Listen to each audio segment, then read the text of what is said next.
বিয়ের আগেই তারা বলিউডের রাজকীয় ব্যক্তিত্ব ছিলেন। একজন ছিলেন কাপুর পরিবারের কন্যা, অন্যজন ছিলেন বচ্চন পরিবারের উত্তরাধিকারী। 2002 সালে যখন কারিশমা কাপুর এবং অভিষেক বচ্চনের বাগদান হয়, তখন মনে হয়েছিল এটি হিন্দি সিনেমার সবচেয়ে প্রভাবশালী দুটি পরিবারের চূড়ান্ত মিলন। কিন্তু মাত্র কয়েক মাস পরেই বিয়েটা ভেঙে যায়। পদ্মার আড়ালে আসলে কি ঘটেছিল তা নিয়ে বছরের পর বছর ধরে নানা গুজব ছড়িয়েছে। এটা কি পারিবারিক চাপ ছিল, আত্মিক উদ্বেগ, বিয়ে এবং কেরিয়ার নিয়ে ভিন্ন প্রত্যাশা, নাকি এটা কেবলই এমন একটা ব্যাপার ছিল যখন প্রভাবশালী পরিবার, জনসমীক্ষা এবং বিশাল প্রত্যাশা জড়িত থাকে তখন শুধু ভালোবাসা সবসময় যথেষ্ট নয়। এই উপলব্ধিটা দুজন মানুষের মধ্যে তৈরি হয়েছিল। ইন্ডাস্ট্রির ভিতরে লোকেরা দীর্ঘদিন ধরে আর্থিক বিষয়, বসবাসের ব্যবস্থা এবং বিয়ের পর কারিশমার ভবিষ্যৎ নিয়ে মতবিরোধী বিষয়ে জল্পনা কল্পনা করে আসছেন।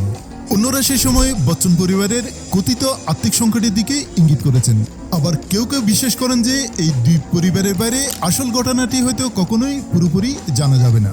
2 দশকেরও বেশি সময় পরেও এই ভেঙে যাওয়া বাগদানটি বলিউডের অন্যতম বড়, যদি এমন হতো, গল্পগুলোর একটি হয়ে রয়ে গেছে।